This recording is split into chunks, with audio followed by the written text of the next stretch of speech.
Good morning, students. Today we will start various types of financial statements. One of them is balance sheet. As we know that balance sheet means a positional statement which tells us the true and fair picture of a business concern at the end of an accounting period. Means ਕੀ ਹੈ ਜੋ ਆਪਾਂ balance sheet की गल कर चुके हैं कि balance sheet ਦੇ ਵਿੱਚ ਕੀ ਹੁੰਦਾ ਆਪਾਂ ਨੂੰ ट्रू एंड फेयर पिक्चर मिल जाती है एक बिजनेस कंसर्न की at the end of an accounting period.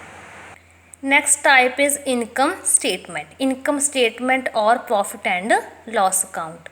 Income statement is prepared to determine the operational position of the concern. It means revenue earned and the expenses incurred for earning that revenue. ਜਿਵੇਂ ਆਪਾਂ ਨੂੰ balance sheet ਕੀ ਦੱਸਦੀ ਸੀ positional statement ਦੱਸਦੀ ਸੀ but ਜੋ ਆਪਣੀ income statement ਇਹ ਆਪਾਂ ਨੂੰ ਕਿਸ ਚੀਜ਼ ਬਾਰੇ ਦੱਸਦੀ ਹੈ ਕਿੰਨੀ ਰੈਵਨਿਊ ਹੋਈ ਤੇ ਕਿੰਨੀ expenses ਹੋਏ ਨੇ.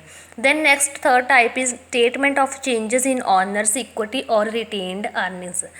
ਹੁਣ ਜੇ ਆਪਾਂ ਗੱਲ ਕਰੀਏ ਰਿਟੇਨਡ ਅਰਨਿੰਗਸ ਤਾਂ ਰਿਟੇਨਡ ਅਰਨਿੰਗਸ ਉਹ ਹੁੰਦੀਆਂ ਨੇ ਇੱਕੋ ਜਾਂ ਤਾਂ ਆਪਾਂ ਕੀ ਕਰ ਸਕਦੇ ਦੋ ਹੀ ਤਰੀਕੇ ਹੁੰਦੇ ਨੇ ਜਾਂ ਤਾਂ ਦੇਖੋ ਆਪਾਂ ਸ਼ੇਅਰ ਹੋਲਡਰਸ ਨੂੰ ਕੀ ਕਰ ਦਿੰਦੇ ਆ ਆਪਣੇ ਸਰਪਲਸ ਕੈਸ਼ ਨੂੰ ਡਿਵੀਡੈਂਡ ਦੇ ਫਾਰਮ ਦੇ ਵਿੱਚ ਡਿਸਟਰੀਬਿਊਟ ਕਰ ਦਿੰਦੇ ਆ ਬਟ ਕੁਝ ਕੁ ਜਿਹੜੇ ਇਨਵੈਸਟਰਸ ਵਗੈਰਾ ਹੁੰਦੇ ਨੇ ਮੈਨੇਜਮੈਂਟ ਦੇ ਵਿੱਚ ਉਹ ਕੀ ਕਰਦੇ ਨੇ ਡਿਵੀਡੈਂਡ ਡਿਸਟਰੀਬਿਊਟ ਨਹੀਂ ਕਰਦੇ ਡਿਵੀਡੈਂਡ ਨੂੰ ਡਿਕਲੇਅਰ ਨਹੀਂ ਕਰਦੇ ਉਹ ਕੀ ਕਰਦੇ ਨੇ ਜਿੰਨਾ ਵੀ ਪੈਸਾ ਬਚਦਾ ਉਹ ਸਾਰਿਆਂ ਨੂੰ ਕੀ ਕਰ ਲੈਂਦੇ ਨੇ ਬਿਜ਼ਨਸ ਦੇ ਵਿੱਚ ਰਿਟੇਨ ਕਰਕੇ ਰੱਖ ਲੈਂਦੇ ਨੇ ਤਾਂ ਇਹ ਵੀ ਇੱਕ ਕੀ ਹੈ ਮੈਥਡ ਹੈ ਫੰਡ ਨੂੰ ਰੇਜ਼ ਕਰਨ ਦਾ ਕਿਹੜਾ method retained earnings the ploughing back of profits as we know that it is the cheapest source to raise the finance ਜੇ ਆਪਾਂ ਗੱਲ ਕਰੀਏ ਵੀ ਸਭ ਤੋਂ ਚੀਪੈਸਟ ਸੋਰਸ ਕਿਹੜਾ ਫਾਈਨਾਂਸ ਨੂੰ ਰੇਜ਼ ਕਰਨ ਦਾ ਤਾਂ ਉਹ ਕਿਹੜਾ ਰਿਟੇਨਡ ਅਰਨਿੰਗ ਹੀ ਹੈ ਕਿਉਂਕਿ ਆਪਾਂ ਨੂੰ ਕਿਸੇ ਐਕਸਟਰਨਲ ਪਰਸਨ ਤੋਂ ਬੋਰੋ ਕਰਨ ਦੀ ਜ਼ਰੂਰਤ ਨਹੀਂ ਹੈ. So statement of changes in owner's equity ਨੂੰ ਆਪਾਂ ਕੀ ਕਹਿ ਸਕਦੇ ਹਾਂ retained earnings. The term owner equity refers to claims of the owner of the business against the assets of the firm. It consists of two elements paid up share capital. Paid up share capital ਕਿਹੜੀ ਹੁੰਦੀ ਹੈ ਜਿਹੜੀ initial means in the beginning ਆਪਾਂ ਜੋ ਵੀ amount of funds invest ਕਰਦੇ ਹਾਂ share holders invest ਕਰਦੇ ਨੇ. On the other side retained earning means ਕੀ ਹੈ undistributed profit. So we can say that statement of changes in owner's equity simply shows the beginning balance of each owner's equity account means ਕੀ ਆ ਆਪਾਂ account ਦੇ ਵਿੱਚ ਕੀ ਕਰਦੇ ਹਾਂ beginning ਤੋਂ ਹੀ record ਕਰਨ ਲੱਗ ਜਾਂਦੇ ਤਾਂ ਉਸਦੇ ਵਿੱਚ ਜੋ ਵੀ ਚੇਂਜਸ ਆਉਣਗੇ ਆਪਾਂ ਉਹਦੇ ਲਈ ਕੀ ਕਰਾਂਗੇ ਗੁੱਡ ਐਂਡ ਵੈਲ ਰੀਜ਼ਨ ਵੀ ਮੈਂਸ਼ਨ ਕਰਾਂਗੇ ਪ੍ਰੋਪਰ ਕਿਹੜੀ ਸਟੇਟਮੈਂਟ ਪ੍ਰੀਪੇਅਰ ਕਰਦੇ time statement of changes in owners equity. Then statement of changes in financial position. The basic financial statements like balance sheet, P&L account or income statement.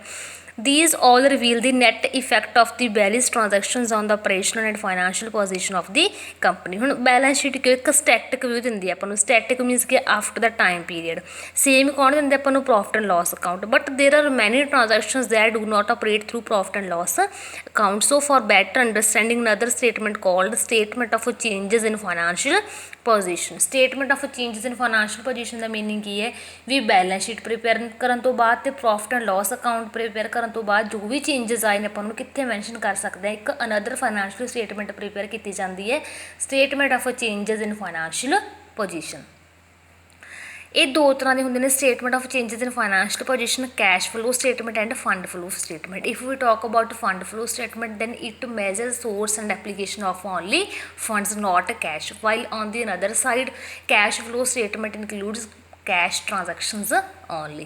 So fund flow statement ਕੀ ਹੈ it is designed to analyze the changes in the financial condition of a business enterprise between two periods. The word fund is used to denote working capital. Fund the meaning ਕੀ ਹੁੰਦਾ working capital. It shows the sources from which the funds are received and uses to which these have been paid. Sources means ਕੀ ਹੋ ਗਏ ਦੇਖੋ sale of fixed assets ਠੀਕ ਹੈ another side application ਕੀ ਹੋ ਗਈ purchase of fixed assets ਉਸ ਤੋਂ ਬਾਅਦ ਕੀ ਹੋ ਗਿਆ ਆਪਣੇ ਜਿਵੇਂ ਡਿਕਰੀਜ਼ ਇਨ ਵਰਕਿੰਗ ਕੈਪੀਟਲ ਇਨਕਰੀਜ਼ ਇਨ ਵਰਕਿੰਗ ਕੈਪੀਟਲ ਤਾਂ ਇਹ ਸਾਰੇ ਕੀ ਨੇ ਸੋਰਸਿਸ ਐਂਡ ਐਪਲੀਕੇਸ਼ਨ. ਸੋਰਸਿਸ ਕੀ ਨੇ ਆਪਾਂ ਨੇ ਕਿੱਥੋਂ ਪੈਸਾ ਰੇਜ਼ ਕੀਤਾ ਐਪਲੀਕੇਸ਼ਨ ਦਾ ਮੀਨਿੰਗ ਕਿ ਉੱਥੇ ਯੂਟੀਲਾਈਜ਼ ਉਸ ਪੈਸੇ ਨੂੰ ਆਪਾਂ ਨੇ ਕਿੱਥੇ ਕੀਤਾ ਤਾਂ ਇਹ ਸਾਰਾ ਰਿਕਾਰਡ ਆਪਾਂ ਕਿਹੜੀ ਸਟੇਟਮੈਂਟ ਦੇ ਵਿੱਚ ਕਰਦੇ ਹਾਂ ਫੰਡ ਫਲੋ ਸਟੇਟਮੈਂਟ ਦੇ ਵਿੱਚ. ਇੱਕ ਗੱਲ ਮਾਈਂਡ ਦੇ ਵਿੱਚ ਰੱਖਣੀ ਹੈ ਫੰਡ ਫਲੋ ਸਟੇਟਮੈਂਟ ਜਿਹੜੀ ਉਹ ਸਿਰਫ ਕੀ ਕਰਦੀ ਹੈ ਫੰਡ ਰਿਲੇਟਡ ਟ੍ਰਾਂਜੈਕਸ਼ਨਸ ਰਿਕਾਰਡ ਕਰਦੀ ਹੈ ਕੈਸ਼ ਰਿਲੇਟਡ ਨਹੀਂ ਕਰਦੀ ਬਟ ਜਿਹੜੀ ਕੈਸ਼ ਹੈ ਉਹ ਸਿਰਫ ਕਿਸ ਰਿਲੇਟਡ ਕਰਦੀ ਹੈ ਕੈਸ਼ ਰਿਲੇਟਡ ਟ੍ਰਾਂਜੈਕਸ਼ਨਸ ਨੂੰ ਹੀ ਰਿਕਾਰਡ ਕਰਦੀ ਹੈ.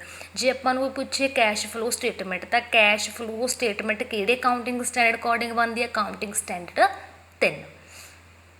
A statement of changes in the financial position of a firm on cash basis is called cash flow statement। ਤਾਂ ਇਹ ਕੀ ਸਮਰਾਈਜ਼ ਕਰਦੀ ਹੈ? causes of changes in cash position of a business enterprise between dates of two balance sheets means mid ਦੇ ਵਿੱਚ ਜਾਂ between two balance sheet ਕਿੰਨਾ cash changes ਹੈ ਆਪਾਂ ਉਸਨੂੰ ਕਿਵੇਂ ਮੈਜ਼ਰ ਕਰ ਸਕਦੇ ਹਾਂ? ਕੈਸ਼ ਫਲੋ ਸਟੇਟਮੈਂਟ ਦੀ ਹੈਲਪ ਦੇ ਨਾਲ।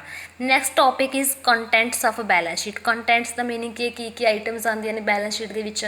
Current assets, fixed assets, inventories, cash, et cetera. So balance sheet means it is suitable for the banking and other financial companies because it shows true and fair picture at the end of a business concern। ਤਾਂ schedule ਕਿਹੜਾ ਆਪਣਾ 6th, ਜਿਸ ਦੇ according ਆਪਾਂ ਕੀ ਕਰਦੇ ਹਾਂ? Balance sheet ਨੂੰ prepare ਕਰਦੇ ਹਾਂ। ਤਾਂ ਇਹ ਸਾਰਾ ਕੀ ਹੈ? ਪਰਫੋਰਮਾ ਹੈ balance sheet the. Next topic is features of financial statements. ਇਸ ਤੋਂ ਪਹਿਲਾਂ ਕੀ ਸੀ? ਪ੍ਰੀਵੀਅਸ ਪੇਜਸ ਦੇ ਉੱਪਰ ਕੀ ਸੀ? ਸਿਰਫ ਬੈਲੈਂਸ ਸ਼ੀਟ ਦੀਆਂ ਆਈਟਮਸ ਬਾਰੇ ਸੀ ਕਿ ਕਰੰਟ ਐਸੈਟਸ ਕੀ ਹੁੰਦੇ ਨੇ, ਫਿਕਸਡ ਐਸੈਟ, ਉਹਨਾਂ ਦੇ ਬਾਰੇ ਆਪਾਂ ਨੂੰ ਵਾਰ-ਵਾਰ ਪੜ੍ਹਨ ਦੀ ਜ਼ਰੂਰਤ ਹੈ ਨਹੀਂ। ਤਾਂ ਨੈਕਸਟ ਇੰਪੋਰਟੈਂਟ ਟੌਪਿਕ ਆਪਣਾ ਕੀ ਹੈ? Characteristics of Indian ideal financial statements. ਤਾਂ ਆਪਾਂ ਬਣਾਉਂਦੇ ਕਿਉਂ? It gives true financial position. Depict means ਕੀ ਹੈ? ਇਹ ਆਪਾਂ ਨੂੰ ਕੀ ਕਰਦਾ? ਟਰੂ ਫਾਈਨੈਂਸ਼ੀਅਲ ਪੋਜੀਸ਼ਨ ਦਿੰਦਾ ਬਿਜ਼ਨਸ ਕੰਸਰਨ ਦੀ। ਐਫੀਸ਼ੀਐਂਸੀ ਪਤਾ ਲੱਗ ਜਾਂਦੀ ਆਪਾਂ ਨੂੰ, ਰੈਲੀਵੈਂਸ, ਅਟਰੈਕਟਿਵ, ਈਜ਼ੀਨੈਸ ਹੈ, ਕੰਪੈਰੇਟਿਬਿਲਿਟੀ ਆਪਾਂ ਲਾਸਟ ਈਅਰ ਨਾਲ ਕੰਪੈਰੀਜ਼ਨ ਕਰ ਸਕਦੇ ਹਾਂ। ਬਰੀਫ ਦੇ ਵਿੱਚ ਆਪਾਂ ਨੂੰ ਹਰ ਇੱਕ ਕੰਟਰੀ ਬਾਰੇ, ਹਰ ਇੱਕ ਟ੍ਰਾਂਜੈਕਸ਼ਨਸ ਬਾਰੇ ਡਿਟੇਲ ਦੇ ਵਿੱਚ ਮਿਲ ਜਾਂਦਾ ਹੈ। ਦੈਨ ਕੀ ਹੈ? ਪ੍ਰੋਂਪਟਨੈਸ। ਪ੍ਰੋਂਪਟਨੈਸ ਮੀਨਸ ਕੀ ਹੈ? ਜਿੰਨੀ ਜਲਦੀ ਆਪਾਂ ਨੂੰ ਚਾਹੀਦੀ ਹੈ ਕੋਈ ਸਟੇਟਮੈਂਟ ਉਨੀ ਜਲਦੀ ਹੀ ਮਿਲ ਸਕਦੀ ਹੈ। Then next topic is importance. Importance ਕਿਸ ਦੇ ਲਈ ਹੈ? ਫਾਈਨੈਂਸ਼ੀਅਲ ਸਟੇਟਮੈਂਟਸ ਦੀ ਮੈਨੇਜਮੈਂਟ ਦੇ ਲਈ ਤਾਂ ਸਭ ਤੋਂ ਪਹਿਲਾਂ, ਕਿਉਂਕਿ ਇਸ ਦੇ ਨਾਲ ਉਹਨਾਂ ਨੇ ਕੀ ਕਰਵਾਉਣੀ ਹੁੰਦੀ ਹੈ? ਅੱਗੇ ਵੀ ਵੈਰੀਫਿਕੇਸ਼ਨ ਵਗੈਰਾ ਕਰਵਾਉਣੀ ਹੁੰਦੀ ਹੈ। ਕ੍ਰੈਡੀਟਰਸ ਨੇ ਵੀ ਆਪਾਂ ਨੂੰ ਪੈਸੇ ਦੇਣ ਤਾਂ ਉਹ ਆਪਣੀ ਫਾਈਨੈਂਸ਼ੀਅਲ ਸਟੇਟਮੈਂਟਸ ਤੋਂ ਆਪਣੀ ਫਾਈਨੈਂਸ਼ੀਅਲ ਪੋਜੀਸ਼ਨ ਦੀ ਜੱਜਮੈਂਟ ਲਗਾ ਲੈਂਦੇ ਨੇ, ਰੈਪੂਟੇਸ਼ਨ ਦੀ ਜੱਜਮੈਂਟ ਲਗਾ ਲੈਂਦੇ ਨੇ। ਬੈਂਕਰਸ ਜਿਹੜੇ ਆਪਾਂ ਜੇ ਲੋਨ ਵਗੈਰਾ ਲੈਣਾ, ਇਨਵੈਸਟਰਸ ਜਿਨ੍ਹਾਂ ਨੇ ਇਨਵੈਸਟ ਕਰਨਾ, ਗਵਰਨਮੈਂਟ ਵੀ ਟੈਕਸ ਅਸੈਸ ਕਰਦੀ ਹੈ ਫਾਈਨੈਂਸ਼ੀਅਲ ਸਟੇਟਮੈਂਟਸ ਦੇ ਬੇਸਿਸ 'ਤੇ। Then stock exchanges like SEBI, NSE, BSE ਕਿੰਨੇ ਸਟਾਕ ਐਕਸਚੇਂਜਸ ਨੇ ਜਿਨ੍ਹਾਂ ਦੇ ਆਪਾਂ ਕੀ ਕਰ ਸਕਦੇ ਹਾਂ? ਸਿਕਿਉਰਿਟੀਜ਼ ਇਸ਼ੂ ਕਰ ਸਕਦੇ ਹਾਂ। ਦੈਨ ਲਿਮੀਟੇਸ਼ਨਸ ਕਿੰਨੇ? ਓਨਲੀ ਇੰਟੀਰੀਅਮ ਰਿਪੋਰਟਸ ਮੀਨਸ ਕਿ ਕੋਈ ਫਾਈਨਲ ਪਿਕਚਰ ਨਹੀਂ ਮਿਲਦੀ ਆਪਾਂ ਨੂੰ ਕੰਸਰਨ ਦੀ, ਬਸ ਇੱਕ ਈਅਰ ਟੂ ਈਅਰ ਪਿਕਚਰ ਮਿਲਦੀ ਰਹਿੰਦੀ ਹੈ। ਜ਼ਰੂਰੀ ਨਹੀਂ ਕਿ ਜੇ 1 ਈਅਰ ਦੇ ਵਿੱਚ ਪੋਜੀਸ਼ਨ ਪ੍ਰੋਪਰ ਹੈ ਤਾਂ ਨੈਕਸਟ ਈਅਰ ਦੇ ਵਿੱਚ ਵੀ ਹੋਵੇਗੀ ਜਾਂ ਲਾਸਟ ਈਅਰ ਦੇ ਵਿੱਚ ਹੋਵੇ। ਤਾਂ ਇਹ ਸਿਰਫ ਇੱਕ ਇੰਟੀਰੀਅਮ ਰਿਪੋਰਟਿੰਗ ਹੈ। Don't give exact position. Data ਕਿਹੜਾ ਮਿਲਦਾ ਆਪਾਂ ਨੂੰ? ਹਿਸਟੋਰੀਕਲ ਮਿਲਦਾ। Impact of non monetary factor ignore in cash flow statement. ਜੇ ਆਪਾਂ ਕੈਸ਼ ਫਲੋ ਸਟੇਟਮੈਂਟ ਸਿਰਫ ਆਪਾਂ ਕੀ ਕਰਦੇ ਹਾਂ? ਕੈਸ਼ ਰਿਲੇਟਡ, ਤਾਂ ਨੋਨ ਮੋਨੀਟਰੀ ਨੂੰ ਆਪਾਂ ਕੀ ਕਰਦੇ ਹਾਂ? ਉੱਥੇ ਇਗਨੋਰ ਕਰਦੇ ਹਾਂ। ਨੋ ਪ੍ਰੀਸਾਈਸ਼ਨ। ਨੋ ਪ੍ਰੀਸਾਈਸ਼ਨ ਮੀਨਸ ਕੀ ਹੈ? Financial statement is not possible because the statements deal with matters which can not be precisely stated. Means ਆਪਾਂ ਹਰ ਇੱਕ ਕੰਸੈਪਟ ਨੂੰ ਪ੍ਰੋਪਰ, ਹਰ ਇੱਕ ਪੋਸਟੂਲੇਟ ਨੂੰ, ਕਨਵੈਨਸ਼ਨ ਨੂੰ, ਕੰਸੈਪਟ ਨੂੰ ਬਰੀਫ ਦੇ ਵਿੱਚ ਐਕਸਪਲੇਨ ਕਰੀਏ, ਯੂਨੀਫਾਰਮਿਟੀ ਫੋਲੋ ਕਰੀਏ, ਪੋਸੀਬਲ ਨਹੀਂ। ਇਸ ਤਾਂ ਸਾਰੇ ਕੀ ਸੀ? ਲਿਮਿਟੇਸ਼ਨਸ ਦੀ ਫਾਈਨੈਂਸ਼ੀਅਲ ਸਟੇਟਮੈਂਟਸ ਦੀਆਂ। ਥੈਂਕਸ।